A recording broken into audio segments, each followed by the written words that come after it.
कौवे की चालाकी। एक जंगल में दो बड़े बड़े पेड़ पास पास थे। एक पेड़ पे कौवे घोंसला बनाकर रहते हैं तो दूसरे पेड़ पर कबूतर रहते थे। पूरा दिन खाना ढूंढते हुए शिकार के लिए भागते थे। शाम ढलते ही अपने अपने स्थानों पर विश्राम करते थे।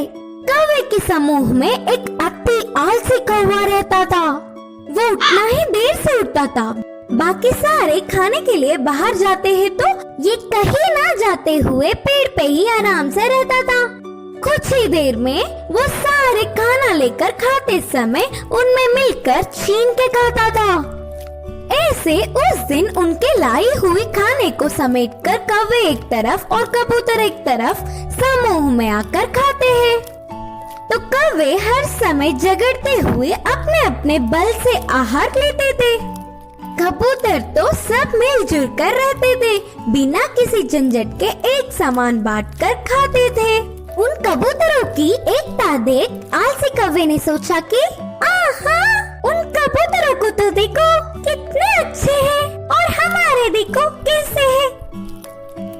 छी, अगर जन्म लेना ही है तो शेर की तरह लेना चाहिए या फिर कबूतरों की तरह लेना चाहिए। बोलकर बहुत ही उदास हुआ। कुछ देर सोच में पड़ गया और चालाकी से एक चाल चली। कपड़ों को रंग डालने वाले के घर जाकर सफेद रंग में डूब के उठा।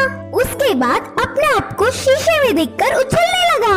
देखने के लिए कितना सुंदर हूँ, कोई भी मुझे कबूतर ही सोचेगा और कबूतरों के साथ अच्छे से खा सकूंगा।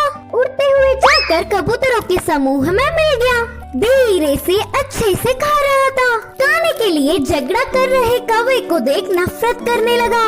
ऐसे कुछ दिन बाद उस आलसी कौवा बिना कष्ट किए आराम से रहने लगा।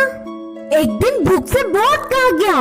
गले में खाना अटकने से पानी के लिए रोक नहीं पाया और तुरंत बोल के जोर से चिल्लाने लगा। इससे कौवे की पोल खुल गई और क्या, सारे कबूतर मिलके कौवे को चोट से मारते हुए भगा दिया। अरे बाबा, थोड़ी भी रहम ना खाते हुए चोट से मार रहे हैं। अब फायदा नहीं, मैं मेरे रूप में बदलना ही ठीक है, बोल के सोचकर पानी में डूबा। मजाक ये था कि वो कड़ी रंग होने के कारण वो गया ही नहीं। बिना कुछ समझते हुए अकेला ही रह गया। अब देख देख के भूख ना सह पाते हुए आखिर में कौवे के खाना खाकर उनके समूह के पास चिल्लाते हुए आया। वो कोई अजनबी पक्षी है समझकर सारे कौवे एक होकर उसे भगा दिया। उस आलसी कौवे की चाल विफल होकर उसके लोग भी आने नहीं देने से आखिर में अकेला रह गया। इस कहानी की नीति है कि बाजू वालों के लिए भागने से अच्छा हमारे लोगों से खुश रहे।